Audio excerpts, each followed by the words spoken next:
Kashmir is a Russian doll of a story. It's a story of stories, each describing what is or what ought to be, none entirely. Still, one story has come to dominate, the story of Kashmir as the land of eternal strife. Sheikh Abdullah and his family's legacy have been part of the state's political discourse for decades. When Sheikh actually got power, and one of his first acts was like as revolutionary as it can get, which was land to the tiller. Until then, Kashmiris were basically serfs of the Dogras. जो 15 लाख कश्मीरी तुम्हारे दस्ते इख्तियार में हैं, आपने उनको हक खुदराजियत दे दिया. In Pakistan as well, he's kind of, had an up and down trajectory because he gave his rubber stamp on Kashmir's accession to India in 1947. He was, seen as a traitor there. And then when he was removed from office in 1953, he instantly became a martyr and a hero. Sheikh Abdullah was the centrifugal force of Kashmir's polity after independence. After his death in 1982, his son, Farooq Abdullah, assumed that position, albeit with a different style of politics. In his 50-year career, Farooq has been the most indispensable person in Jammu and Kashmir politics. And you can't see the same thing about Sheikh Abdullah. Today, we stand proud to be part of this nation. Sheikh Abdullah, of course, embodies Kashmir for better or worse. Still does, right? Whether you hate him or you like him or whatever. Farooq is a very, very astute politician. He knows how to govern. He knows where the levers of power are, who to go to at the right moment and get what he wants. Kashmir, in a lot of ways, is still Sheikh's Kashmir. Welcome to Let's Talk About Kashmir Through the Abdullahs. To talk about Kashmir, I have a phenomenal panel. I could not have put this together had I had all the resources at my disposal. I still would not have been able to outdo this panel. So let me introduce who is with us on this podcast. First, the author of Faruk of Kashmir, recent release, you can pick it up. It has been written by Ashwini Bhatnagar and R.C. Ganju. Joining us in the studio is Ashwini Bhatnagar. Thank you for coming, Ashwini. Thank you. Ashwini has been a journalist. He has worked with pretty much any newspaper you can think of. And of course, he wrote the book The Lotus Years, which is Rajiv Gandhi's biography. Let me introduce our second guest, Professor Chitralekha Zucchi, who is the author of Sheikh Abdullah, The Caged Lion of Kashmir. You can pick this up too, published as part of the series of biographies that you remember we did an interview with Ram Guha on Ashoka and Professor Olival.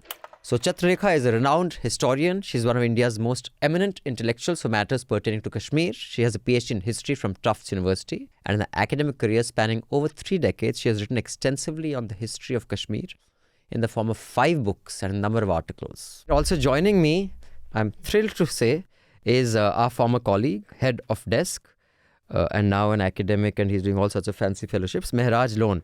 Hello.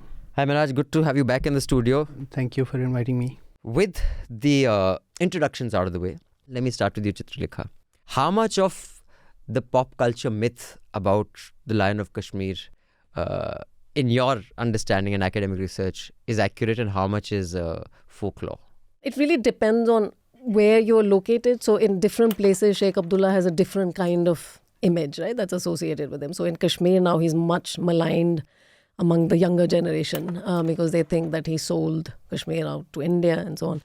In India itself, he doesn't, most young people don't know probably who Sheikh Abdullah is. And an older generation sort of remembers him as the secularist who, was close to Nehru and had the same kind of ideals as Nehru and so on, right? So he's had sort of these, strange ups and downs in the way that he's regarded in the popular imagination, and it depends on where you are located, And there is, part of my book is really about engaging with those images. So it's not about saying that these images are true or untrue, right? So it's more about this is the way we see this guy and his own engagement with these images, right? So he was very much, much like Gandhi, in India, and I mean MK Gandhi, very interested in shaping his own sort of image and narrative. He was very sort of sensitive to that and concerned about it. So Ashwini, Farooq of Kashmir, we discussed his father with Chitralekha. I can't imagine a Farooq Abdullah or Omar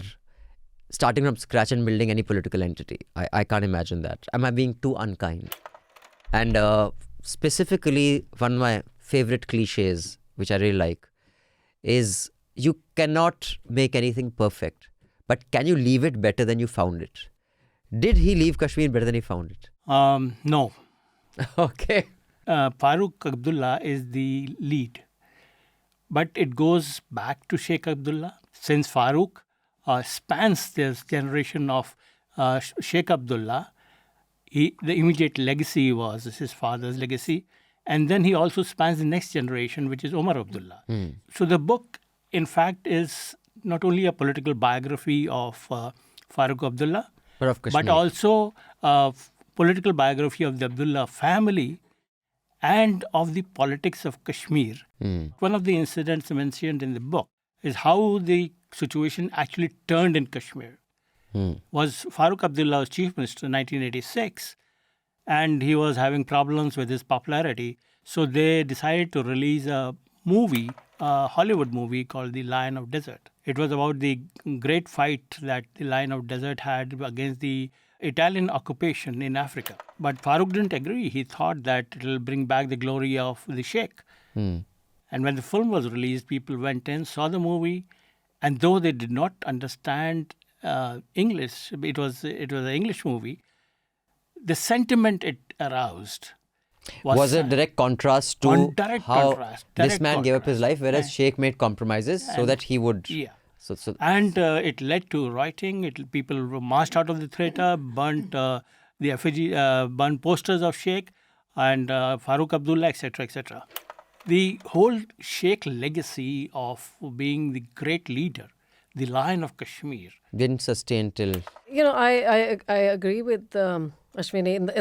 In my epilogue, if you read the book, my epilogue starts with this Lion of the Desert, the film, and how people sort of, came out of the theatre in droves against the Sheikh. But I would say that, as a historian, I always take the longer view.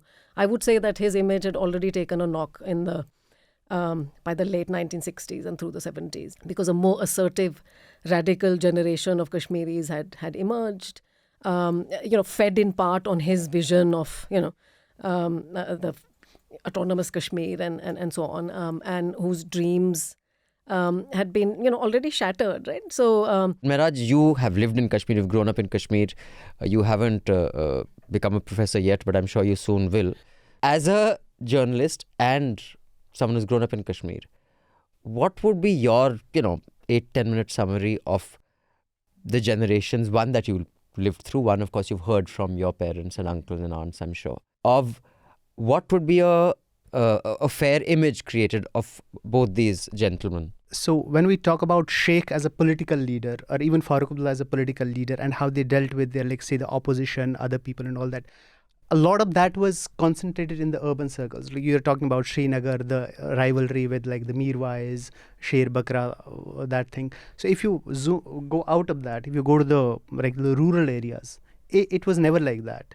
It was always Sheikh, Sheikh, Sheikh, Sheikh. So when you look at these two people together, especially if you look at Sheikh, he was also a man of his time.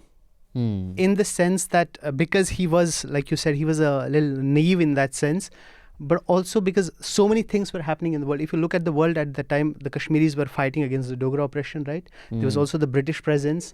And there is this very weird dynamic where for Kashmiris, a lot of times the British were the saviors against the Dogra rule, because it was so cruel and so, oppressive. And then when Sheikh actually got power, and one of his first acts was as revolutionary as it can get, which was land to the tiller. Until then, Kashmiris were basically serfs of the Dogras. I mean, they didn't own anything. They didn't have anything. And because of those decisions that Sheikh made immediately after taking power, and then again, when he was in jail and in the 70s, Kashmir in a lot of ways is still Sheikh's Kashmir. He was such a dominant personality. He shaped that kind of social... yes, but what happened is when he was jailed and he was, then he was, again, so he went overnight from being a saint to being the ultimate traitor. And this thing you could see, when I was growing up, in the late 90s, early 2000s, in the same family. Say, for my grandparents, he was a saint. My parents' generation, he was the ultimate traitor. Oh, really? And it was in the same house. So within within under one the same generation roof. was so dramatic. That happened. And even after like militancy and everything, nothing ever, like for my grandparents' generation, you couldn't say anything bad about Sheikh. Let me come to you first, Chitralekha. Is there any uniformity in, or even if not uniformity, is there a critical mass or political movement of what represent Kashmir or what Kashmiris want? Because, depending on who you speak with, and I know a lot of people will not say it openly because I have been to Kashmir several times in the last 20 years. Not say it openly, but there were very few Kashmiris who you would say that, yeah, we want to be a part of India with enthusiasm. You didn't really get that significantly. And of course, the Kashmiri of Srinagar, like Miraj has said, was not necessarily so connected with what was happening in the rest of the political realm than, someone a little outside in the rural areas. So in that sense, is it always a very difficult political, minefield to navigate for any politician, Kashmir? Is it unlike any other state for that reason?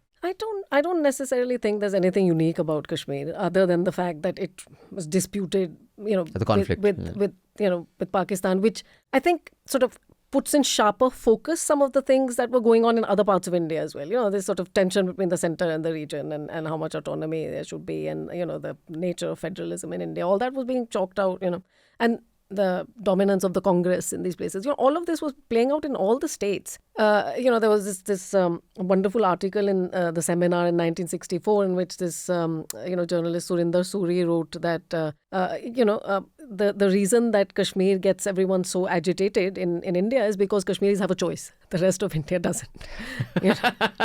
Okay. And he was, that's what this kind of, hinges on, right? Kashmir Valley itself is a tiny piece of land if you look at it. The thing was that it was being ruled by Dogra rules. And they, as Miraj rightly pointed out, the atrocity was unimaginable. Sheikh came and as we all know, the Sheikh had this, he knew Quran by heart. And all his speeches, he began with long recitations of the Quran. So he used religion in a very, very effective way to gain the attention of the crowd and then tell them of the communist influence, the left influence that he had on him. That's why the new Naya Kashmir manifesto came around, etc. But he jettisoned it very, very fast. Okay, this backlash against the Dogra rule is somewhere in the Kashmiri psyche, and I'm talking of the valley round. It is very much there. So the Kashmir question as such, not Jammu and Kashmir, but the Kashmir question is more about religion than anything else. Several occasions when Faruk Abdullah was the chief minister, he said, I'll go to the Arab countries and get grants from there. So the religious thing is the real problem. How we are going to associate with a country which is secular when you are thinking in a particular way and your brotherhood lies across the border? I just want to sort of, express my difference with, something that was said. I think that Sheikh Abdullah was a true secularist. He actually believed that Kashmir could be a place where, different religions and sects and communities could live together. And he spoke in a religious idiom. He said that he was Muslim, and that he represented, Islam, and that Islam is what made him secular, much like Gandhi spoke like in Bapu, a sort of, exactly. He spoke in a sort of Hindu religious idiom, but believed in a plural society and so on. And I think Sheikh Abdullah at a certain moment in time did believe that. But from the very, early moment when he began to sort of consolidate his own power, he also created divisions, right? So he created divisions with the Jammu Muslims. And Jammu is really important. It's not with Jammu Hindus, with Jammu Muslims. Right? The Muslims of Jammu, like Chaudhry Ghulam Abbas, Allah Rakha Sagar, they're very important leaders early on in the movement with Sheikh Abdullah. And these differences creep up when he starts sort of, hewing the Congress line, right? Because for the Muslims of Jammu, who had been much more oppressed in some ways, by the Dogras and had been fighting the Dogras, their politics aligned much more with the Muslims of the Punjab, right? And the Muslims of the Punjab were pro-Muslim League and Jinnah and so on. And, they were, a part of that sort of movement. And they did not want the Kashmir movement to become aligned with the Congress. The movement, when it began in the early 1930s, was about getting Muslims representation in government service, right? And then he veered away from that, and it became about, getting the rights of working classes and the peasants and so on. And that by, necessity had to include Hindus and Sikhs and so on. I mean, if you have, class dimension to the movement, you can't just say it's Muslim peasants, I'm going to work for, and so, he kind of expanded. And it's on that class dimension that he also had the break with the Mirwais, who represents sort of the, earlier feudal interests and so on. And because that was his primary segment that he was wooing, yes, it inevitably had a secular dimension to it. Yes. Miraj, on that, is today's Kashmir at all, is any of this relevant to today's Kashmir, or today the issues are completely different? It's Article 370, it has nothing to do with Sheikh, it has nothing to do with Farooq, or is there some hangover from there? In the larger scheme of things, Article 370 is part of that process, right? This religion and politics has never been separated in Kashmir, and it kind of solidified during the Dogra rule, because Dogras were, it was, I mean, for want of a better word, it was pretty much a Hindu theocratic, rule. Muslims were taxed to pay for the upkeep of temples, for example, and they were completely dispossessed of land, of everything. So that initial, blowback that happened, it was rooted in that, because... In religion. Yeah, because, it was only Muslims that were suffering, right? So you kind of start with that. But over time, there's influences, there's that and everything, so many things are happening. So it kind of political, this thing became entwined, especially in the person of Sheikh Abdullah. And then when you are trying to go against this, you always need a force for mobilization, a motivation for mobilization. In Kashmir, what was that? So you could say, okay, let's throw away this yoke of, slavery and stuff and all that. You could do with the British, because, British were, in that sense, they weren't oppressing you on the basis of your religion. These people were. So you used religion to mobilize. And also, you have to remember that in Kashmir, for example, literacy, education, it was very, very low. The only kind of idiom, the only kind of language that an ordinary person would understand, like she said, the shock troops were the peasants and the working class. And the only kind of, that mythology they had, the only kind of idiom they had was a religious idiom. Which is not unique to any political movement. There's a certain, the sameness. You were saying, Ashwini? You see, there is so much of myth and romance woven into the Kashmiri narrative to justify things which are otherwise not justifiable at all. Miraj, he was just referring to the input of religion in this. If we take this logic forward, then everything which is being done by the BJP is right too. We have romanticized Kashmir situation in many, many, many ways, and all to the disadvantage of the people of Kashmir. They have started believing in this myth. I saw a fascinating documentary about Rasulan Bai from Banaras. Yeah. And in that, when Bapu had called for put money together, because the movement needs money, the Bais of Banaras put money together, and Bapu said, I will not take money from you because you do immoral things. Because he was steeped in that Hindu culture. So I haven't yet seen a political movement of, for example, Kashi Ram's, what was it? Tilak Tarazu or Talwar Inko Maro Jute Char. I mean, there were outright offensive slogans that formed the core of most political movements.